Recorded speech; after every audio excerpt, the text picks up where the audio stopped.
I lied to ruin my ex-husband for cheating, but he never did.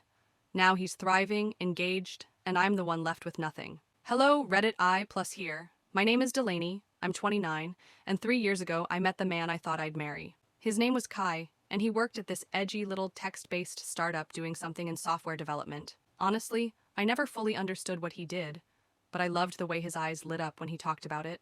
That passion? It drew me in instantly. We met at one of those cringy office happy hours. I cracked a dumb joke about the warm beer, and he laughed like I was the funniest person in the room. We started seeing each other, and within 6 months, we were that couple. Coffee runs every morning, Sunday hikes with our hyperactive husky, Luna, and cozy movie nights where we'd fall asleep tangled up on the couch. I curated every moment for Instagram, and Kai, who barely used social media, played along because it made me happy. Looking back, that should have been the first sign of how different we really were. Things shifted when Kai's company exploded with new hires and big investors. Overnight, he was pulling late nights, juggling high-stakes projects and leading teams. That's when she arrived, Camille, the new project manager with perfect posture, sharp heels, and a voice like polished glass. At first, I barely noticed her. Then Kai started saying her name, a lot. Camille streamlined our entire workflow today. Camille had a great fix for the UI bug, casual, harmless mentions. But in my gut, something twisted. He was suddenly glued to work chats after dinner, getting calls during movie night, slipping out early in the mornings. I told myself it was the project. But then I started watching, monitoring his texts when he was in the shower, clicking through emails when he left his laptop open. I became the kind of woman I swore I'd never be. One day, I saw a message pop up. Camille, let's meet a bit earlier tomorrow. Want to go over everything before the team arrives. And that was it. I snapped.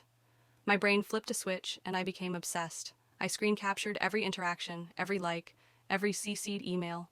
I created a spreadsheet, yes, an actual spreadsheet, of the times he mentioned her, logged with dates, and what he said. It wasn't just paranoia anymore.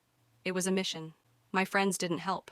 They fanned the flames. Men always cheat with their work wife. Trust your gut. You know what you saw, Del, so I went to war. It started subtly. Cryptic Instagram captions, sad girl song lyrics, quotes about betrayal. Then came the whispers. I told our friends I had proof. I showed them screenshots of innocent messages and acted like there was something secret buried between the lines, and they believed me. I watched as Kai's reputation began to fray, thread by thread. His sister stopped inviting him to family dinners. His best friend blocked him on social. I emailed his HR department anonymously, hinting at inappropriate conduct. I wanted to make him pay for betraying me, even though he hadn't, and he still came home every night.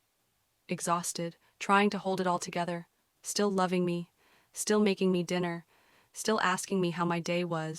I didn't care. Then one night everything shattered. He came home early. His face was different, tight with anger, hurt, disbelief. Someone had shown him one of my posts. He knew everything. He stood in our kitchen and calmly offered to show me everything. Security footage, calendar logs, chat transcripts with the entire team, even Camille's engagement photos with her fiancé, her female fiancé. And what did I do? I screamed, accused him again, told him it was all lies, that he was trying to gaslight me, and then I dropped the nuclear bomb. I posted a long, detailed, very public Facebook rant, didn't name names, but I didn't have to. Everyone knew. I timed it perfectly during his biggest investor meeting. The fallout was instant. People reposted, messaged, offered support. I told more lies. I told his family he confessed to cheating. I fed his company rumors until his job started to wobble under the weight. But here's the thing about lies. They rot everything, including the liar. Because Kai didn't just sit there and take it. No, he gathered everything. And I mean everything. One afternoon, I got the notification. Kai had made a post. There was a video. His entire team explaining the massive launch they'd been working on, together. Not just him and Camille, everyone. Then came security camera footage, timestamps, group chats. Then Camille herself, showing her ring and her fiancé and laughing a little bitterly about how absurd this rumor had gotten. And then came my lies. He posted screenshots of my emails to HR, my DMs to his family, my stories, my spreadsheet. People saw the entire, horrifying scope of it. The comments started rolling in. People calling me manipulative, toxic, dangerous. Friends I'd leaned on turned on me instantly.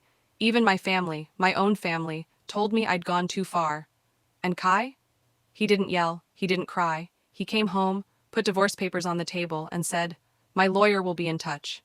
And just like that, he was gone. Now, he's engaged. She's beautiful, kind, soft-spoken. They just bought a house upstate. They look happy. He smiles like he used to when he first met me. And me? I'm living in a studio apartment with peeling paint and a broken AC, scrolling through his Instagram like a ghost, looking in on the life I destroyed. Luna doesn't live with me anymore. She's with him. He kept everything, because I gave him every reason to. And the worst part? He was right. He told me I'd regret it. And I do. Every single day.